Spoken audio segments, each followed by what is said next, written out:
And welcome to yet another edition of the Throwing Bagels podcast. Kevin Mooney here with you. Hello. And I'm joined, as always, by Chris Douglas. Hey, Chris. Hey Kevin, how's it going? Hey, it's going, man. How are you, sir? I'm getting acclimated back into the groove of things, if you will. I should have stayed in Greece, but life is here, unfortunately for me. So, is there an adjustment to the pace of life in Oh Greece my versus God, it's here? it's night and day, man. Oh, Like it's night and day. night and It's day. so different. Oh, man. And Jason Hamo here with us as well. Hello, Jason. How are you? I'm great. How are you, Kevin? I'm okay. Thank you. How about those Knicks, huh? I know Yeesh. they're making a comeback right now. Okay. They're only down two. Oh, man. Well, it's better than 20, right? I mean, Let's every stop single doing that. game. I mean, honestly. Jeepers. All right, let's get to our fantastic guest on this edition of Throwing Bagels. It's someone we've talked about before. If you remember our interview with Tim Nekritz, he mentioned our next guest by name because he's a consummate professional. Joining us, a former videographer with News Channel 9 in Syracuse and is now video production coordinator at SUNY Oswego. Our genuine pleasure to welcome in Jim Kearns. Hey, Jim. Hey guys, thank you for having me. No, it's absolutely our pleasure. And so as we speak, it's Monday, and the commencement is actually coming up this weekend at Oswego. Jim, what's it been like on campus as the seniors kind of count down those days until Yeah, graduation? it's interesting, just to see, you know, I get to work with some of the best students on campus. I have an internship, and I really get to know students, and it's always this time of year is kind of sad for me, because they move on, and I mean, I've had some real superstars out of the broadcasting position, and Saturday's a really long day for me. We do three ceremonies. They're about 2.5 hours each, and I try to do a recap video of the three ceremonies into like a 2-minute video. Um, but I'm there for all three ceremonies till the end. Mm. So, but it's really cool. You know, I get to take a lot of pictures with my interns that are graduating and stuff. So it's fun. And Kevin, you thought you had a lot of editing to do. Jeez. Like how many hours of video will you have Yeah, to so sift I'm through? trying to think. I run one camera that's just on the speakers and probably 4 or 5 speakers during each ceremony. And then I got like a kind of my run and gun camera.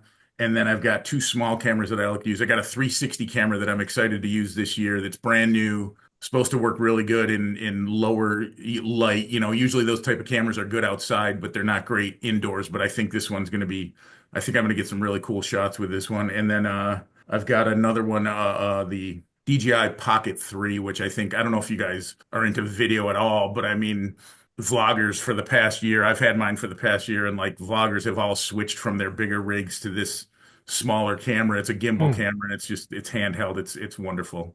So So, I'm working like at least four cameras Wow. during this event, running around like a maniac. wow, what is that that's that new camera that you were discussing? What does that camera actually do? Because is it like you said it's a 360 camera, so what Yeah. Oh, so I got the 360 camera here too. I just happen to have it here, right here. So it's got lenses on both sides, and it's really cool. It records 8K and it records everything around you, so you don't have to worry about framing your shot. You frame it afterwards in post, and Oh, you can just spin around. And I actually was doing a story with Mac Hall. Do you guys follow the women's team? hmm Mac oh yeah. Hall. I get Yeah. so we're doing Tim and I interviewed her today, and then I got some shots of Mac in the gym today lifting with that 360 camera. And you can really do some cool stuff like kind of pulling through spots that you just couldn't get a normal camera through. Um, you put it on like a long stick. It's pretty cool. Yeah. So Is it like one of those Do you ever see? You ever? They do them at like parties and things like that. You know, like those cameras that go around you, like you stand in Yeah, the middle and they kind of just go around you when yeah. you're So like you standing there. there is a mode called bullet time. You put it on a string and you whip it around you, and, and it's Mm. kind of like recreates like the John or the Matrix effect, Hmm. Oh, um, cool. slow mo. Yeah, it's really cool. That's There's awesome. so many things that and it's just an app on your phone that does it all. And like I went down to water park with my grandkids over the winter, and all I did was recorded a couple 2 minute segments walking around the park, put it in the phone, and the app does all the rest and puts out this really cool like spinning video of the whole tour of the park and stuff. It was really neat. Wow. Technology, man, I love it. Yeah. Yeah. How times have changed. I feel like if they, I don't even, who knows if they recorded our graduations, but if they did, they would have needed like 30 beta tapes or something like that. Right, right. Probably more than that. Probably. Jeez. I didn't hear mention any drones. Are you using any drones at all So during the I ceremony? would not inside, but the 360 camera can simulate a drone. It's got you put it Oh, on. cool. It's like a 10-foot pole, and so Mhm. there will be some drone looking shots, hopefully in this final video. But I will have my drone there for when everyone moves outside for like the celebrations when people are Mhm. hugging and taking pictures out right outside the arena. I do grab a couple quick drone shots of the crowd, if it's a nice day. Sure. You guys have been there, Yeah. Oswego, Yeah. and you It can't, could snow. Who there's no knows? wind like Never Oswego know. wind. You may get a snowstorm. We just don't know. That's right. That would, yeah, I was just gonna ask that same question. Like, kind of outside, basically, you're just gonna have it outside there before the ceremony and after the ceremony, just so people, coming in and out you'll catch like the what people are doing at that point. Yeah, yeah. I probably won't do anything before the ceremony. It's right after the ceremony. Everybody just kind of spills out, and there's a giant tent out there in the parking lot, Hmm. right outside the entrance basically to the ice arena. Hmm. Everyone comes spilling out of there, and there's a giant parking lot, and they have a huge tent set up there. Gotcha. Um, and people on the lawn and stuff. As long as it's good weather, people are on the lawn taking pictures, and it's just a great scene. And I think the first one, the 9 a.m. and then the 4 a.m. are the biggest ceremonies. So try to get some good crowd shots. Mhm. I end up making a 2 minute video, so not a lot of it's drone, you Hmm. know, in that aspect. But again, Did I think this 360 camera, I think if you guys end up seeing the video, it'll look like I've had a drone inside, hopefully, Cool. That's without the awesome. noise. Did you I saw the videos recently. I think I sent it to the guys from the basically like the slides in the center of campus the other day. Were you involved in recording all that? Oh, was it the was They it had like the Ozfest? yeah, Was it yep, okay? yep. I was not. That's our social media person, Okay. Emma Colling. She's fantastic. She's a broadcast media grad from Oswego. Spent 1 year as a news producer in Rochester and came back and worked for us. So it's great to have her. And she's really good. She does a lot of great stuff with the students, and it really helps. I'm 62. She's like 24, so it's a lot. She has a lot better connection with the students and can get like a lot of great stuff that way. Gotcha. So one thing that we've seen a lot of, and we talked to Tim about when he was on with us, was Flyover Fridays, the series that you have created with your drone. How did that come about? What was that your idea? Whose idea was it? So we have I have a coworker. Her name's Kimmy Kimball. She came to us from SU. She was like a marketing person at SU, and so she works with us now. And her office is right next to mine. And she came up with the idea. I don't know if she saw it somewhere else, if another university was doing it or not. But what a perfect idea for Oswego. Yeah.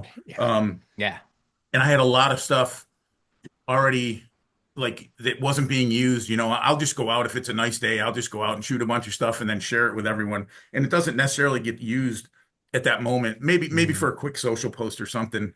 But so we had a bunch of stuff saved up, and yeah, it's been really successful. People have really loved it. I don't know. Did you guys see the one? So here's the coolest thing. Again, I love technology. Uh, the latest drone I got is the FPV drone where you wear the headset and Okay.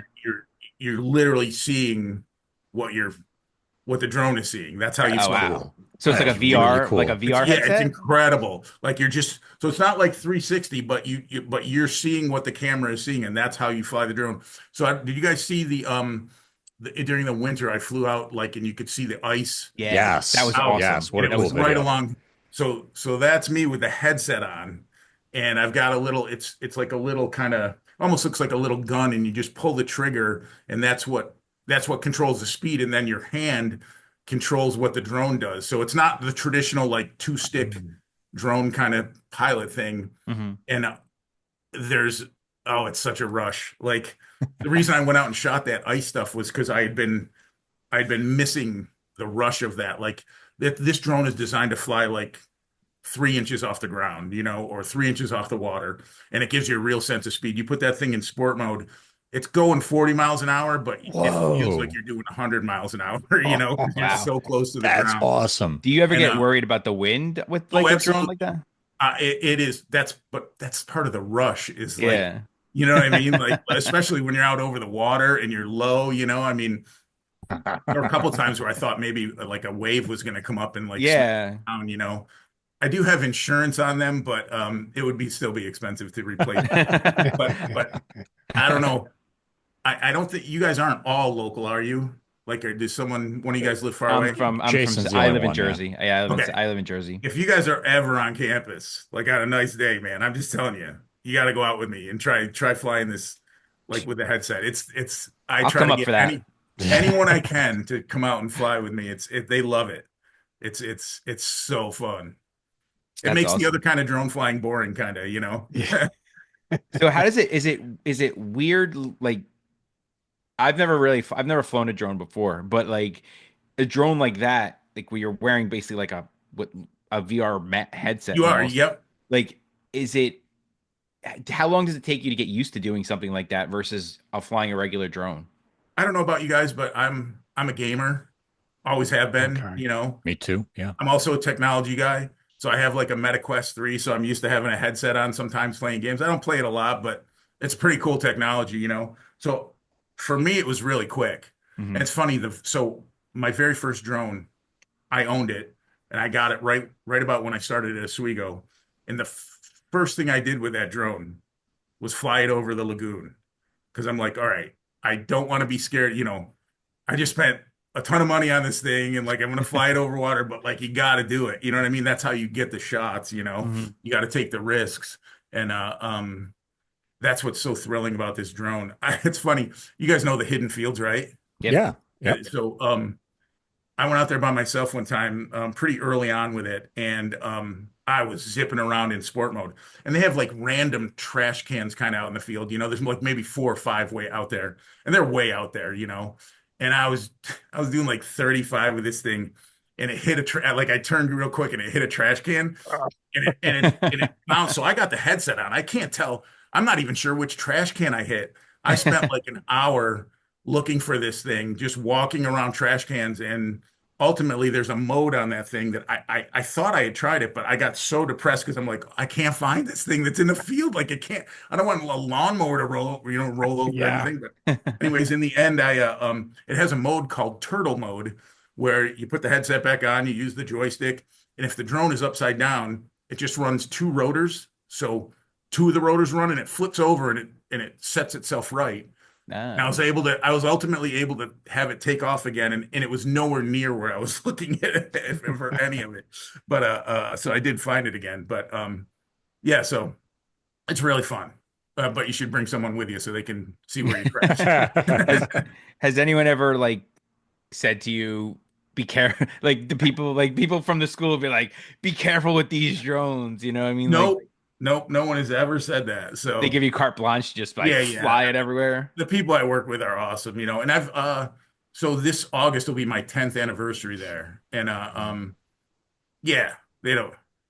I try to get them all out to, I'm telling them to take more risks when they're trying it, because they're all worried about it. And I'm like, no, no, fly lower to the ground, go faster, go faster. Yeah, those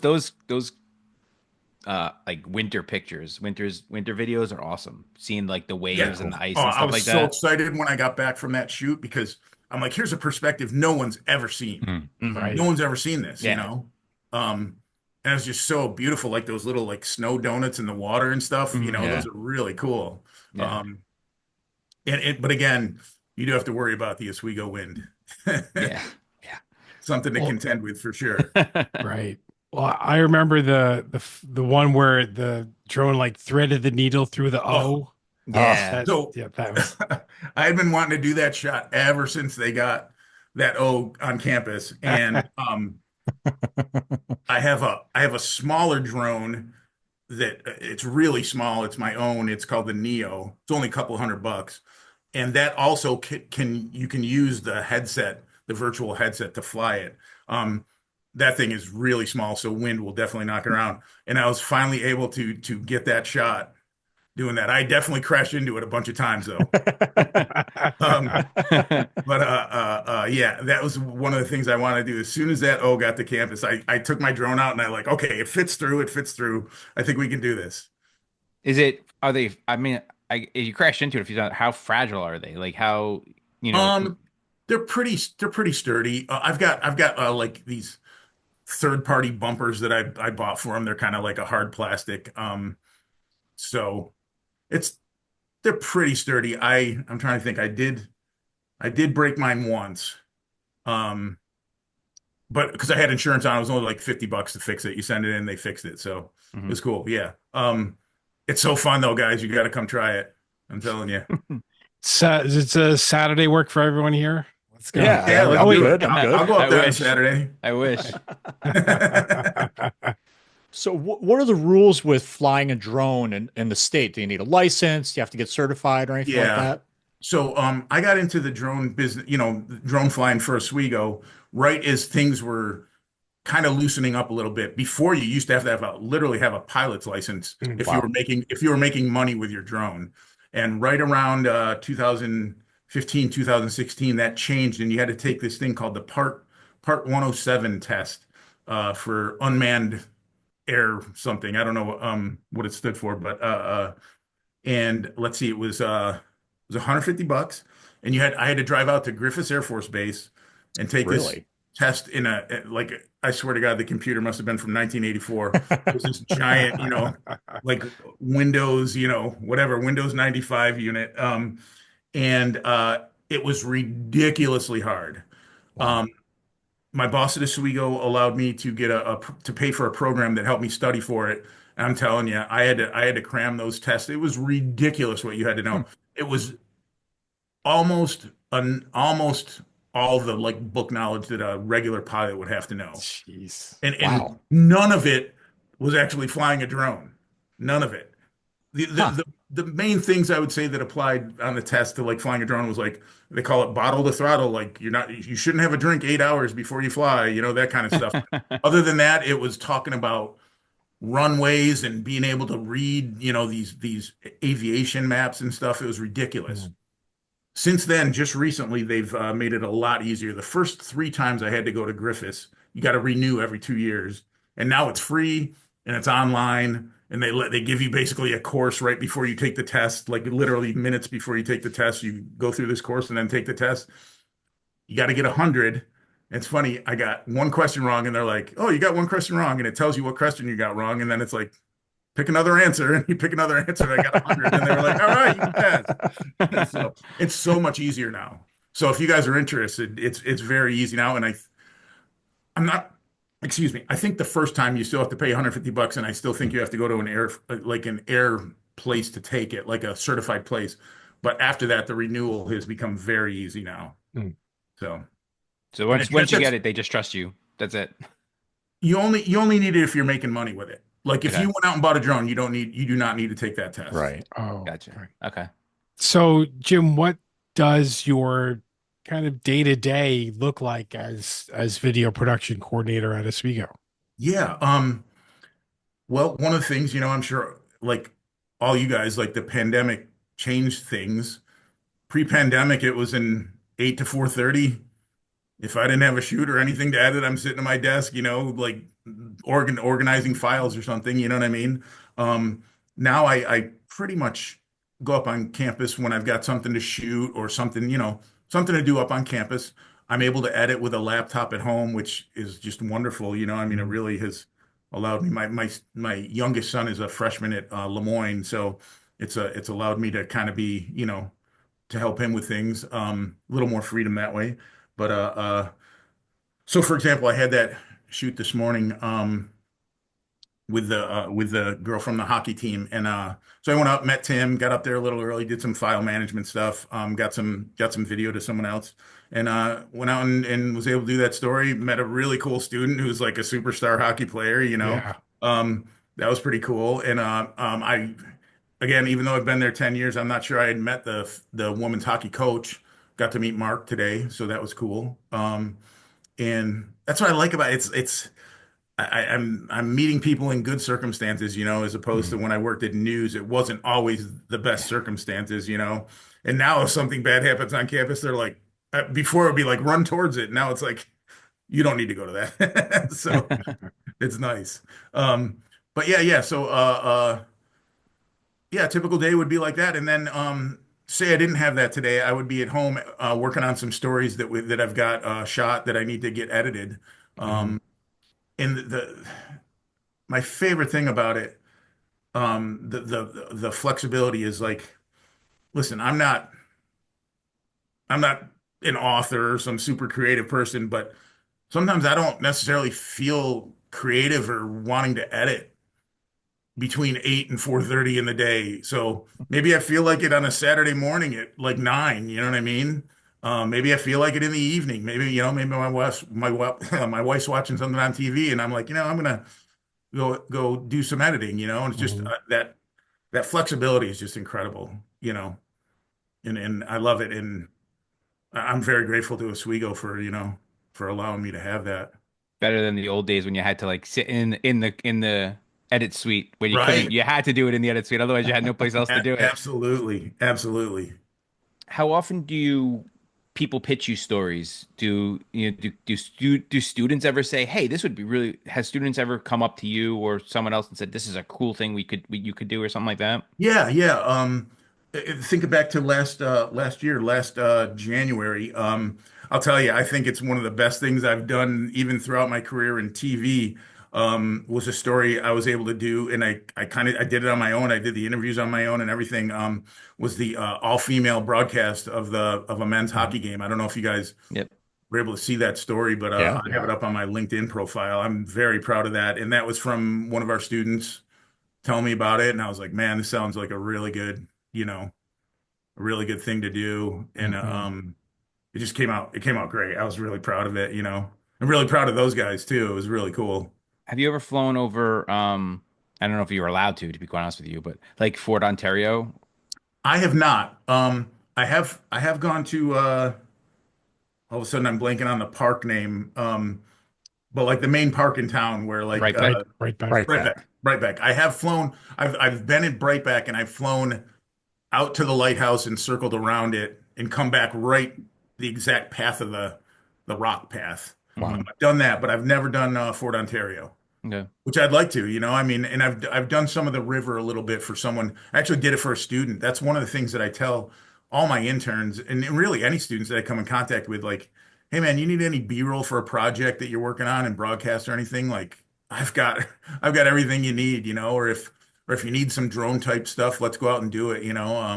I love helping the kids. I will say this, it makes me think back to when I was working at Channel 9 and I had a bunch of coworkers who ultimately got out of the business. One went to OCC, one became the director of Catholic Television. My friend Keith Coblin went to SU, and they were all great examples for me to show that there is life after TV. And I remember when I applied for the Oswego job, which was the only job I've ever applied for when I was at Channel 9 20 years. It's the only job I ever applied for. And my friend Keith told me, like, he's like, just remember, like, it's all about the students. And it really is. Has anyone ever, or have you? I mean, a cool thing would be kind of like flying. I don't know if it'd be up or down the river. I guess it would be like towards Fulton, like that Oh way. yeah, yeah, yeah. Towards like where the Um, dam is and things like yeah. that, and like back I've maybe. definitely Then want to do. I definitely want to do that with the first person drone. Really like kind Mhm. of low. One of the restrictions that I think is still in place that hinders that, and will tell you that there are times where I bend the rules, but you're really not supposed to fly. You're supposed to have line of sight at all Mhm. times. Okay. So you're supposed to be able to see that drone, which technically, I mean, like that, those ice, those ice shots, I mean, it's good if you have what they call a visual observer, like someone else with you who can, like I can focus on getting the shot and they can focus on where the drone is in the sky Mhm. on the safety like that. So that's why I love bringing my interns along. I'll let Mm. them fly, and I'll be the visual observer. And let's see. So the technical term is the pilot in command, which is what I am every time. But anyone can fly as long as I'm there, like, and Mm. within, as long as I'm close enough to like be able to take the controls. Um, anyone can fly and be able to use that material. So. So you said that this was the only job you've ever applied for, when you were with News Channel 9. What led you to decide to ultimately leave News Channel 9 and join the staff at Oswego? Yeah, yeah. It was a bunch of factors. It was perfect timing. Um, I don't know. You probably hear me complain a little bit about my job at Channel 9, but let me tell you, it was an incredible opportunity. Started there in 96, January 96, and I got to do so many things there.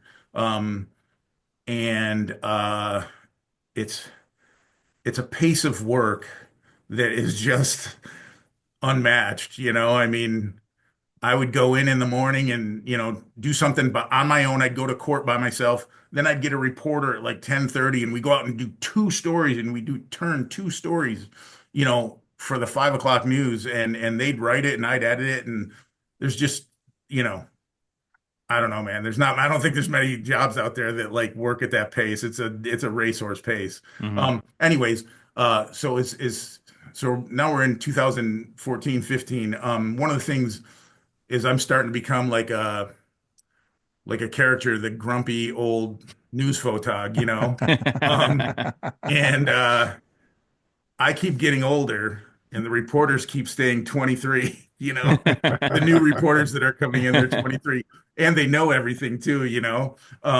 it Sounds was about right. it was getting to be time.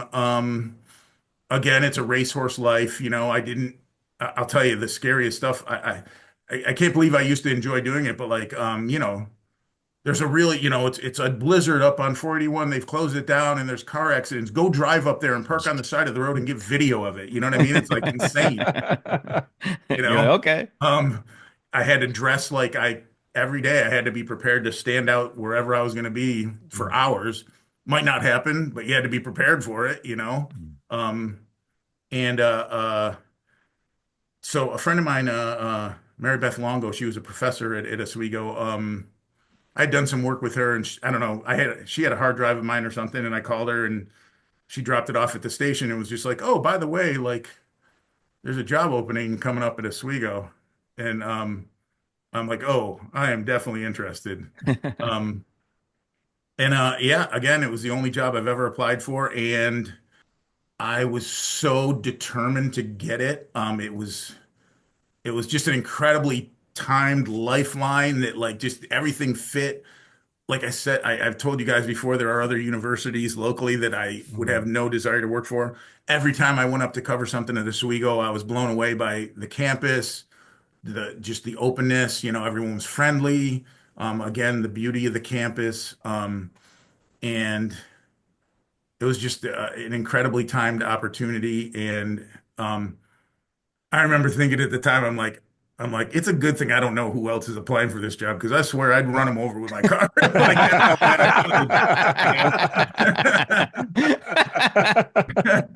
felt. It's just it's unfolded so perfectly. And my direct supervisor, Tim Nekritz, is just great to work for. I mean, Mhm. zero pressure from him, I mean, and part of that does go back to TV, though. I mean, what is pressure, after working in TV, running like a racehorse, Um, so I'm able to, it seems like I'm able to meet their needs, quite well, and everybody seems happy. So, Yeah. you Are you know, teaching at all, or is it I just? am not, and I'll tell you, I couldn't do it. My wife's a high school teacher at Liverpool, and I couldn't do it. I've spoken at some classes up at SU, and I think I've spoken at a couple classes in Oswego too. And I have a hard time with students if a student isn't paying attention. Like I don't want to be in a class where maybe three or four aren't interested. Like I don't want anything to do with that. But that's why I love my internships. I usually have 1 to 2 interns every semester, and most times they're superstars, and they're willing to go above and beyond. And I mean, I've got I'm just thinking back to a couple interns that I've had. One was his name was Justin Dobrow. He's I know Yeah. Justin. Mhm. Yeah. yeah, see, he was one of my first interns, you know what I mean? And he basically put together Rokerthon that year when he was Mhm. my intern.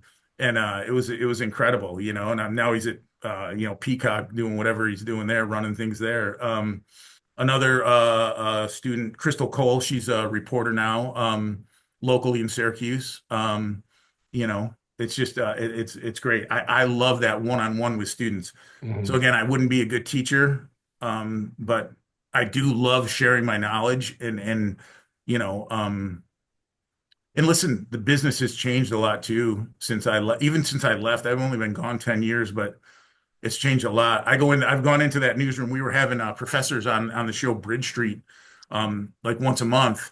And so I'd get to go in and, I try to maintain contacts basically for my interns. I want them to be able to get jobs if they're interested. And, I'd walk through a newsroom where I used to know everyone, and now it's only like 3 or 4 people. Mhm. And now some of the people I know are Oswego grads who knew me from Oswego.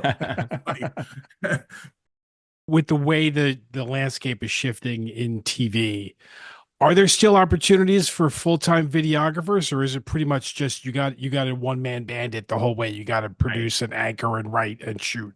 I never ever want to discourage anyone from anything. I think there's always a possibility of something happening, but boy, is it a lot harder than when I started out. I mean, Mhm. I remember working at Channel 9. We had 7 dayside photographers. Wow. It was crazy. And then we had like 4 nightside guys. I mean, it was just a crazy plethora of riches there. But you got to do it all now. You got to do it all. That's why I'm always impressed when I get an intern who is interested in the camera aspect of it, because it is important.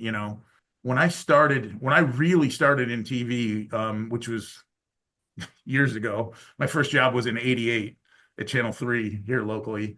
And I'm pretty sure at least in '87 or '88, Syracuse was a bigger market than Las Vegas. No. Yeah. And, you know, um, you couldn't there was no way you could start in TV like right out of school, like on air. There was no way. And now I know Denver's calling my friend Keith up at SU looking for people, you know what I mean, right out of school now. There was no way. That's crazy because I feel like people that want to be on the air, like I know when I went to college, I wanted to be on the air. Like I really had no real desires to do, behind the camera type things. And I quickly learned that you need to learn all of it. But um I feel like most people that go to school that want to be on the air, they're just like, whatever, I'll wing the camera stuff, and just figure it out as I go. Well, or they expect, someone to have someone like you, right, and be there to do it for them. So I just can't fathom nowadays like people just doing all of it because I feel like most of those people just wing it and they're like, whatever, I'll figure that out as I go. Yeah. And it definitely takes a little bit away from it. But I've met some incredible professionals. One Oswego grad, I cannot believe I'm blanking on his name right now. Kevin. Shoot. I worked with him at Channel 9. He might have been there in '08, '09. Kevin Cannot believe. Torres? Yeah, Torres, Oh, man, jeez. There you superstar. go. Oh my God, that Chris for dude the was win. that guy Yeah, was baby. so good with a camera and storytelling Yes. and Yeah, doing we it had all we had him on himself. also. We had him Legend, on. We did have him on. Yeah. Yep. legend. I remember I was on fire one year there and wanted to win the press club photographer of the year, and he actually ended up winning. I came in second, but he was so good, so talented, He was. still is, I'm sure. But and a Oswego grad, Hmm. so it is possible to do both well. I kind of was the same way as you, Jason. I went to school thinking I wanted to be, a sports guy on Mhm. air. And then I interned a lot in news and realized like, I don't know, sports just wasn't it for me. And I ended up going back. I got a 2-year degree at OCC and then worked in TV, thought I wanted to be a reporter, went back to school out. I went to school out west for a while at BYU for a few years to get a 4-year degree, and realized while I was out there, I was like, you know what? I really miss the video aspect of it. You can be a good storyteller, Yeah. with video, and I'll be honest with you, it's a little. I think what I do is a little harder than in a way than what a one man band still has the freedom to they can write what the person didn't say. I've got to get the person to say everything. There's no report. I Right. don't work with a reporter anymore. I've got to get them to say what I need them to say to tell the story. So the interview really has to be kind of done correctly for me to get a story out of it. And Tim Neckrich does a great job of that. So does my coworker Kimmy Kimball. We work together, and it's wonderful. But I don't, most of the stuff I put out doesn't have like a reporter's track on it. Even a like a good, if you're doing a story for, for the news, right? Like you were when you were at News Channel 9, um, a good good photographer is going to capture everything that the reporter is going to be speaking about, right? Like if without catching that footage, the reporter could speak to anything they want, but if you don't have that footage to really go with it, it's Right. just So basically a bunch of words that no one's you're going to understand what they're talking about. absolutely right. And but that's a two-way street. Because as the photographer, I'm going to the reporter going, why the hell did you write this? You looked at what I have. You know I don't have this footage. Like, why would you write? What am I going to show here? And again, I think I did it today. I never end up shooting enough. I should Mhm. always shoot more B-roll. Uh, Yeah, and I get back, I'm like, darn, should have shot more. But that's what I feel pressure sometimes. Like I feel like I'm taking up these people's time, you know what I mean? And I kind of wanted to do my job quick. I don't know, Kevin, if you took video production. Chris, I think you probably took it, I right? think I did. Yeah, I believe so. That's what Vince Duty used to always tell us. Like, never enough B-roll. Never enough. Yeah, Never so enough true. B-roll. And I don't listen to myself. Do you find with your interns that they're more not necessarily interested in television, but they're interested in video for like social media and that sort of thing? Absolutely. For sure. For sure. I still, just because of my background, I try to find interns that have an interest in TV because I just want to be able to help them. So I do work with a lot that are still somewhat interested in TV, but not always. I do take some cinema screen studies students as interns, not just the broadcast students. And yeah, they're like when they apply for an internship, I always try to meet with them, and I like to show them all the different cameras I have and stuff. Like, hey man, like you want to learn stuff? Like you can. I've got a cinema camera. I've got like a run and gun camera. I've got all the little toys and the drones. I mean, it's usually a pretty easy sell. But yeah, they definitely aren't all interested in TV, which I think is good. Who knows where TV news is going, these days. I don't know. Again, I never ever want to discourage someone though, because they can always find a way to get Yeah. to, if they're serious enough. Would Always. you prefer to have interns who are more interested in in that social media aspect of it because the more just more footage, grabbing footage versus the TV aspect of it? That's an interesting question. I don't know. If they were super focused on social media, I'd have them work with Emma, who's our social media person. She definitely has interns, and like her interns like just go and like they'll cover an event that like I would go cover, and that allows Emma to not have to come in necessarily, Mhm. or be there for that. She might be doing something else. Um, I I I haven't reached a level of 100% trust yet with like I always feel like the buck stops with me. Like Mhm.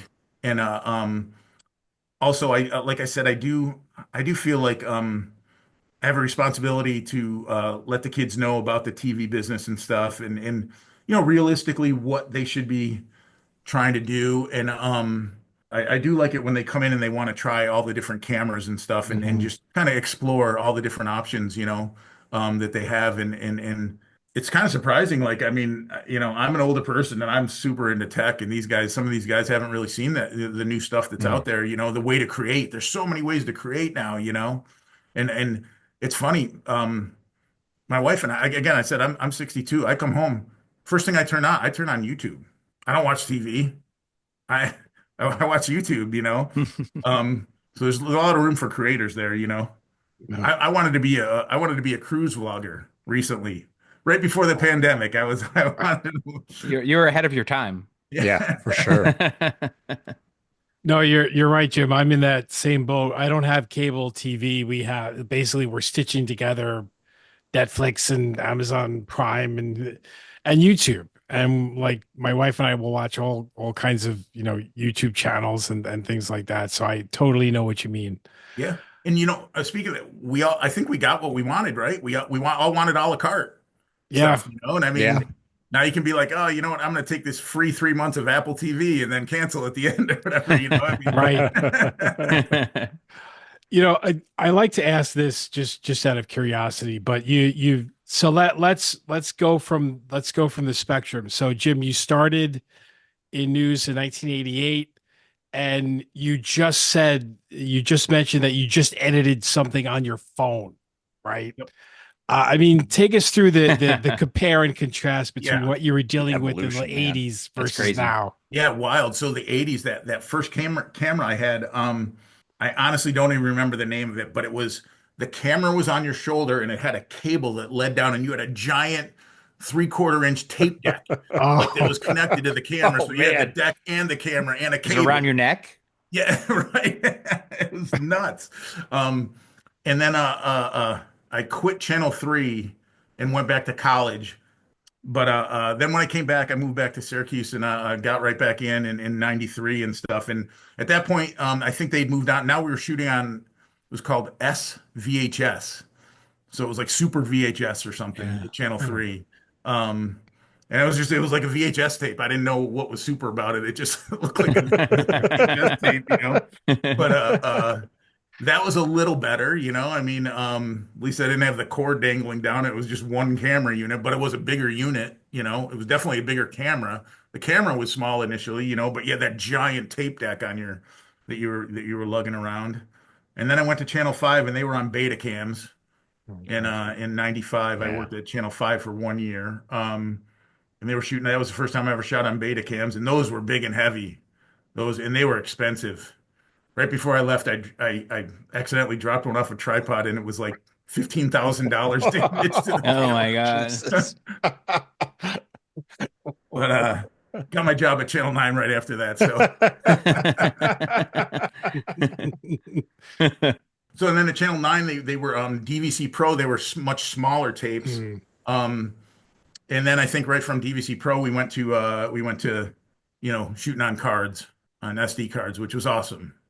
That's I remember we had DVC Pro in college and we had I think we had like one of them and One. Yeah. it was like the greatest thing ever. Like Yeah. people were like, "Oh my God, we've gone Yeah. into the future." It's like, Yeah, yeah, yeah. I remember when we made the whole huge $1 million transfer to HD. We're HD now, you Mm. know? yeah. Yeah. That was pretty incredible. But I'll tell you, I have friends working at Channel 3 still, and the cameras are bigger than ever that they're using Really? at Channel 3. The photogs there, they're Really. Mm. they're bigger than the ones I was using when I left Channel 9. I think they Yeah. would When I have was been using phones basically at Well, this and, point. and the newsroom is really pushing that at a lot of stations. They really are. They But really are. these cameras that they use that I mean, obviously they're digital, but like does it is it just recording it or is it sending it back someplace or is it just strictly So now recording that's it? that's another thing that's changed, man. In '97 at Channel 9, we got like the first satellite truck in town, and it was just painted. It was like a moving billboard for us. It was incredible, and we used it everywhere. And now they've got like these little square units that they just carry with them anywhere they go. When I left in 2015, the units were bigger, more kind of like a suitcase size, but you Mm. could take it anywhere, and it used cell signals to do a live broadcast versus like a satellite or a live truck, which uses microwave. like the old micro, Mhm. the old Yeah. live trucks. That had to Mhm. be line of sight. So if you couldn't see your tower, you couldn't get a signal. Now it uses cell data, I guess. So, and very portable. Now you can go live anywhere. I mean, you got your phone, right? I mean, That's crazy. and it's funny before the pandemic, like watching news, you'd be like, why are they using this Skype? It looks horrible. Like, you know what I mean? And now it's just the standard. Yeah. It's true. After COVID or during, like, Zoom just became like the standard Yeah. basically for, for guests on, like, you know, news shows and things like Yeah. that. And like anytime you had to interview someone, they just come on a Zoom and that's it. Or, Yeah. Even President Wosu was on Channel 9 for like a 5-minute segment that way. I mean, very easy, live segment with Jeff Kulikowski. I think it was last year. Pretty recent. yeah, it's cool. You don't have to lug yourself all the way down to the Yeah. studios and stuff like that. And I'll tell you, I still with my relationship with Channel 9, I feel like part of my job is, positive press for Oswego, obviously. And so when we have a good story on campus or something, I always reach out to Channel 9. Um, I'm pretty close with their main anchor, Jeff Kulikowski. And I'll tell him when it's a good story, and I'll be like, dude, I got VO for you. I got sound bites if you want. Like all you got to do is send up a reporter, do a stand up or something, and you're out. I'll give you everything you need. And that's definitely worked out for us several times. Mhm. No, I know there's been because we all follow SUNY Oswego on social media. We've seen those like where professors have stopped by the Bridge Street studio and they've been on Yeah, Channel yep. 9 a lot. Yeah, that's great to see. Yeah. Yeah, love it. And I'll tell you, I really get along well with all our deans. I just love working there. There's really not a bad aspect to it at all. Mm. It's a dream. It's really a dream job for me. Just fantastic. I love it there. Well, Jim, thank you so much for taking the time to join us, and really congratulations on hitting 10 years at Oswego, Thank and you. here's to many more. Thank you guys. Appreciate being on. Thank you. It was great to talk to you.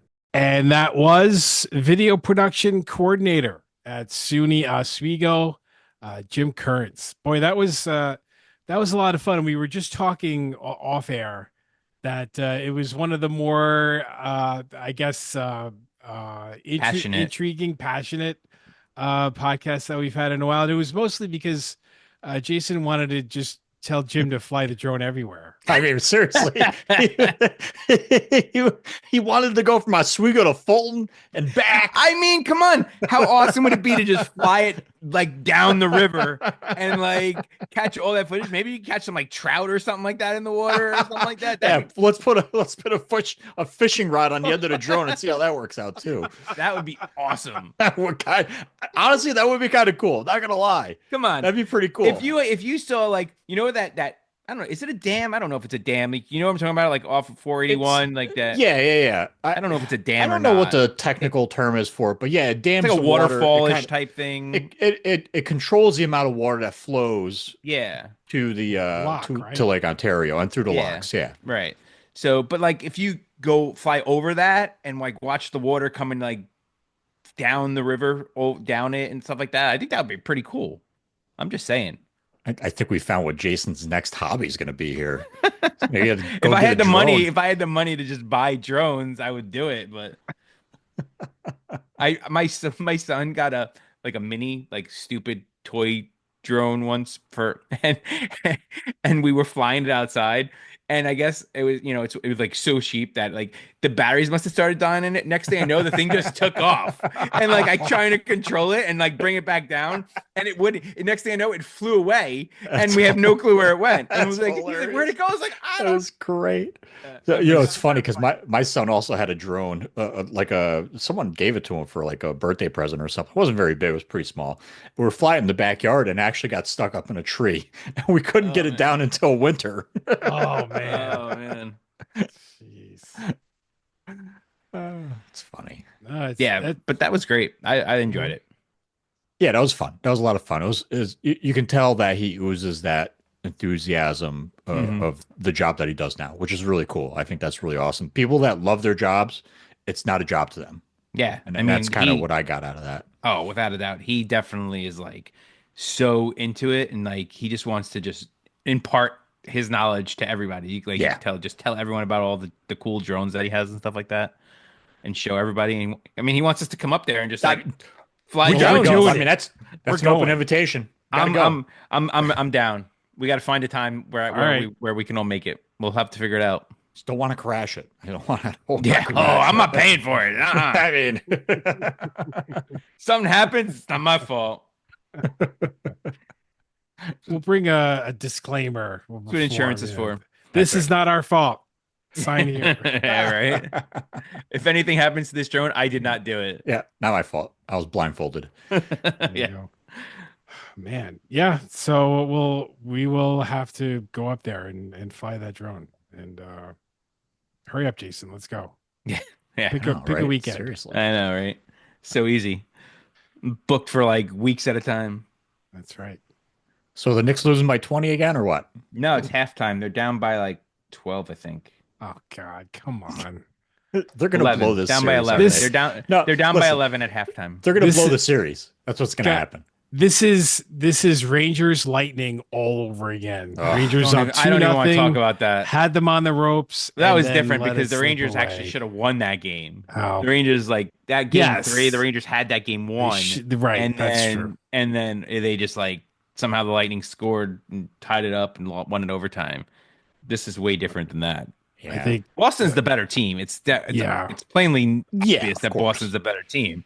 But they just got bored. Games of 1 and 2. They're like, yeah, let's make it a series. So I saw today. We're recording on a Monday night here. The news came out earlier today that Giannis Antetokounmpo is open to whatever, He wants which to go to means market.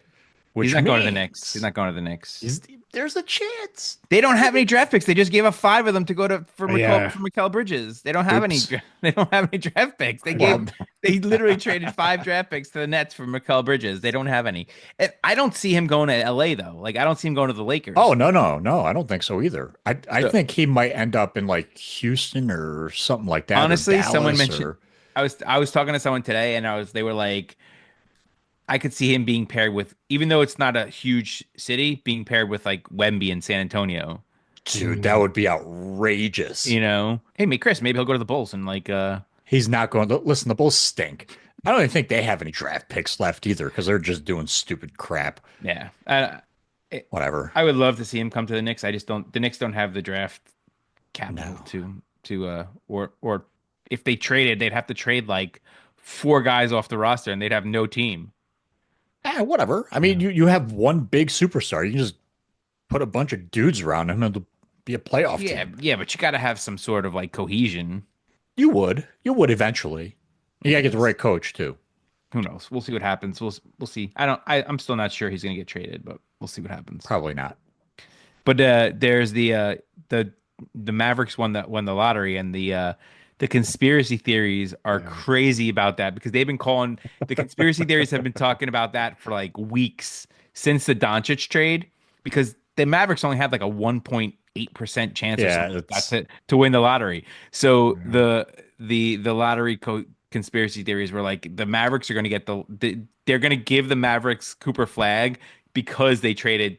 Because people also think that that NBA forced them to trade Doncic to the Lakers. So I mean, listen, the NBA lottery has always been just figured out beforehand. Like I don't care what anyone says. Yeah. It's predetermined. I don't care it's what always anyone the conspiracy says. theories have always been like there's so many. I mean, Always. Wembayama to San Antonio. I mean- there's been like so many of them. Oh, the first The Knicks. first draft Yeah. ever. Right. Was The those- yeah. The old theory Craig that Ewing.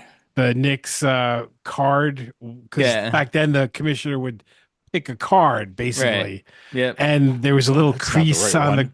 on the corner of the Knicks card so that David Stern or David Stern. It was yeah. David Stern. Yeah. Daniel Stern's the actor. Not the one in Home Alone, not that Yeah. guy. Exactly.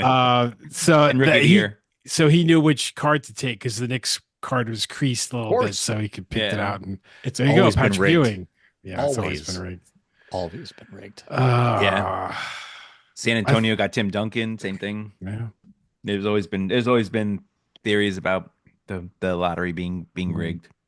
All right, I think that'll do it for this edition of the Throwing Bagels podcast. You can find us online, throwingbagels.com. Email us, throwingbagelspodcast at gmail.com. And our socials are all over the web. They're all over our website. Go ahead, check them out. And keep in touch. And we will see you next time. Chris, Jason, farewell. Kevin, Bye, Jason, Kevin. Castles.